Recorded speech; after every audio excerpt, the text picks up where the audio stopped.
A man that is absent from the TAB radio studios this week, but with good reason, is Jacob Landsmeer, as he's headed over to Tassie to call this Sheffield Shield match between the Tasmanian Tigers and also Western Australia. And at the moment, it stumps Western Australia trailed Tasmania by 64 runs with 6 wickets remaining.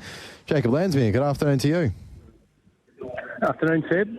Good to be with you. It's quite a chilly evening here in Tassie, but the sun's been out for most of the day, and it's going to be a heat wave tomorrow. It's going to be 24 degrees here in Hobart. So nice to be with you from the wool stores. What are you up to this evening, JL, after a long day's cricket? Just chilling out, having a nice beer or a meal after the 6 or 7 hours play? Or what are you up to tonight?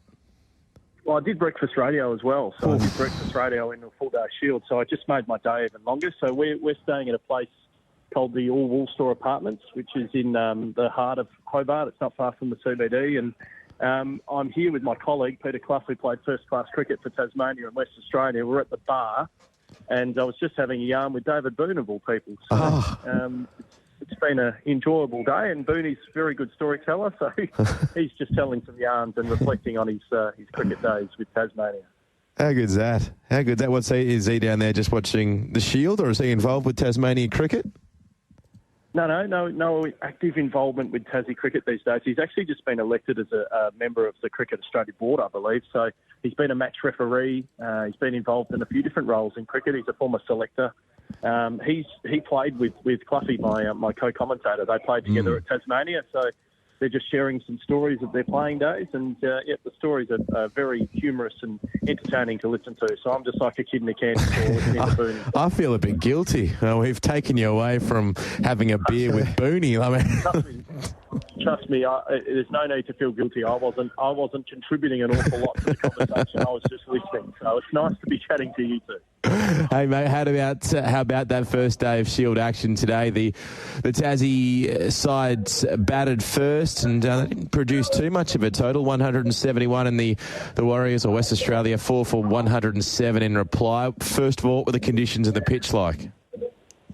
Well, I must say, when we got to the ground, the stumps weren't in the pitch yet, and you couldn't tell which pitch they were playing on because it was very green. Eventually, they put the stumps in the ground, and we thought, well, we're going to be in for an exciting day. This pitch is going to do 20. To be fair, the first session was fairly sedate. The ball didn't do as much as we thought, and Tassie were 2 for 73 at lunch. We thought, well, this is going to be a fairly typical first-class game. And as it proved, the second session's where it all happened. Tassie lost 8 for 98. WA then lost 4 wickets before the close of play, and things started to move a bit more. Liam Haskett bowled really well, left-arm quick, who came in to the side. Aaron Hardy came into the side. He took 3 wickets, and Matt Kelly also took 3 wickets. So WA pretty consistent, but their top-order batting still a concern, guys. You mentioned they're 4 down, and it's the top 4 who are out, and this is the 3rd batting innings for WA this season, and not one player has reached 50 in an innings yet. So our batting's a concern, but the bowling seems to be going pretty well.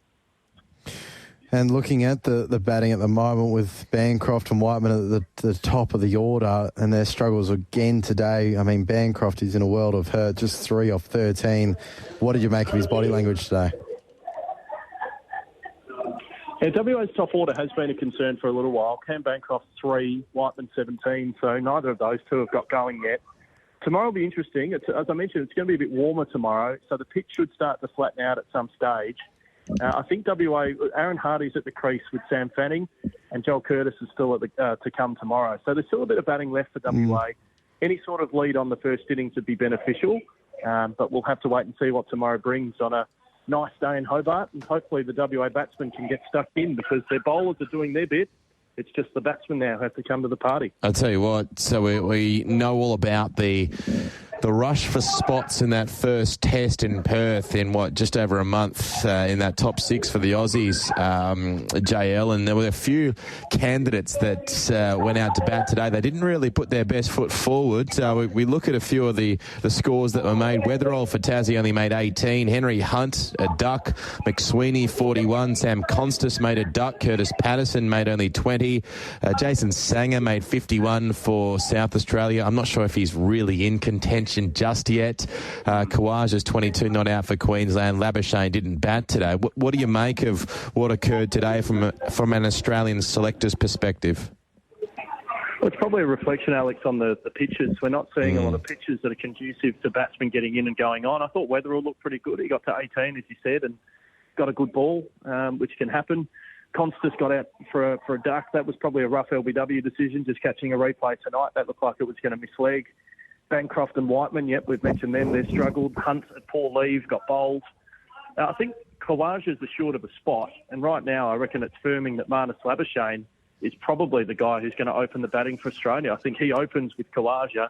Green stays at 3, Smith at 4, Head at 5, and hopefully Bo Webster's fit to play. He's not playing in this game. He has an ankle injury, so he's not playing. Hopefully he's back for the next one, and we can see him prove his fitness, because there's not a lot of players putting their hand up, as you say, but it's probably a reflection of the pitches and the difficulty for run scoring at this stage of the year. There haven't been too many high scores, bar maybe the game in Brisbane last week on a pretty flat pitch between Queensland and Tassie. JL, I wanted your thoughts on Stuart Broad's comments made last night, our time, and this morning in England. So just take a little listen to this audio clip. Australia are under the most pressure because they're expected to win. They're brilliant at home, but they've got question marks over their team and question marks over their captain, the fitness. You wouldn't be outlandish in thinking, well, it's actually not an opinion, it's a fact. It's probably the worst Australian team since 2010, when England last won, and it's the best English team since 2010. So those things match up. Is it our worst side since 2010? Oh, well, I think Australia's better positioned than 2010. I mean, our spinner in 2010 was Xavier Doherty and Michael Beer. No, but that's what he's saying. That's what he's saying since 2010. Yeah, but this is a better team. This is a far better team than Australia had in 2010, and I still think it's a pretty solid team. This team won a World Test Championship 2 years ago, and the crux of this side is the side that won that World Test Championship. I'm not sure I agree. I think Australia are vulnerable at the top of the order, but I think a lot of what they've built is very sustainable. Their middle order is very good. Their bowling group's very good. And Alex Carey as a wicketkeeper is very much solidified in that team. So I'm not sure I agree with Stuart Broad. Now, Stuart Broad's clearly always had a strong opinion, even when he was playing. Now he's in the media. He's taken to media very well, it must be said. And his comments are going to be inflammatory, and they're going to be seen as quite strong and provocative. I think he actually makes a really good pundit for what it's worth. Sorry. I'm not sure I agree with those comments, but the proof will be in the Australian performance when we get to Perth and we get to that first test. I actually agree. I think he's a great pundit. JL, Ascot 5 minutes away, punters. Get your bets on. I don't think... I think he was... I just saw the snippet on social media. I think he was reacting to David Warner, who actually made some inflammatory comments himself, basically saying that England only want the moral victory, blah, blah, blah. I don't entirely disagree. If you actually watch that full piece in context, he made those comments, but then he went on to say basically that it's the only chance England have to win in Australia. They have to be at their worst, Australia, and England have to be at their absolute best to have a chance to win. So it wasn't exactly a denigrating comment. I didn't think, I don't think their squad, when they played in England, was it 22 or 23, it was much stronger. But by the same token, I think there's got to be plenty of question marks surrounding the outfit, doesn't there? Doesn't there, JL? I mean, with Cummings a question mark for the entire series. I mean, when Smith's been thrown about the order, he hasn't really proven himself. Labuschagne and Kawaja at international level the last 3 years have been horrible. Cam Green's been iffy since he made his return. I mean, Travis Head's a good number 5, and Bo Webster, we'll see if he even gets picked. But I don't think it's a terrible statement from him, certainly not wildly inaccurate. No, their recent form in the West Indies was good. I mean, the West Indies aren't at the level that England are, so that's not really comparable. Not with the bat, it wasn't.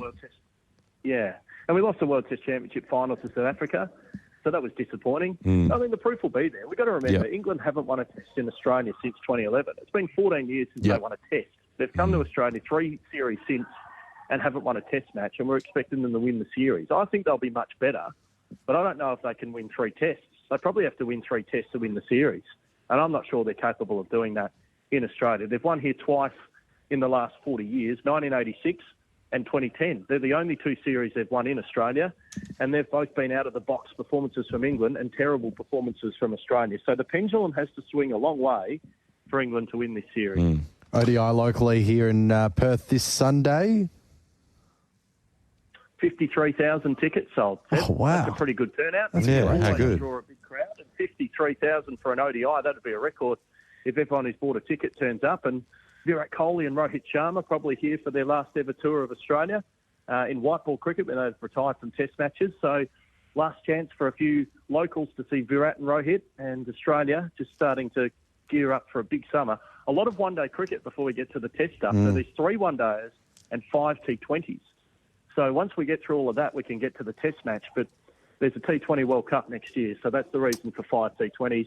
Both teams looking to settle on their preferred combinations. Plenty to look forward to. Jay, I much appreciate your time here on what would be a pretty cold night over there in Tasmania. Get back to having a bevy with Booney. But enjoy that day tomorrow, that warm weather. 24, was it? What's that, sorry? Is it 24 degrees there tomorrow? 24 degrees, which is a heat wave now. 24. Who's the favourite for the next? At Ascot, Fine Star? We've got one with Fine Star at the top of Simon betting Miller. for Clint Johnston Porter as well, coming in late in the betting as well. So get on there, JL, if you want to have a bet. All right. Well, no, I'll pass it on to Booney. All right, pass it on to Booney. I'll pass it on, Jet. There he is, JL. Chat soon, mate. Thank you. Jacob Landsmeer there.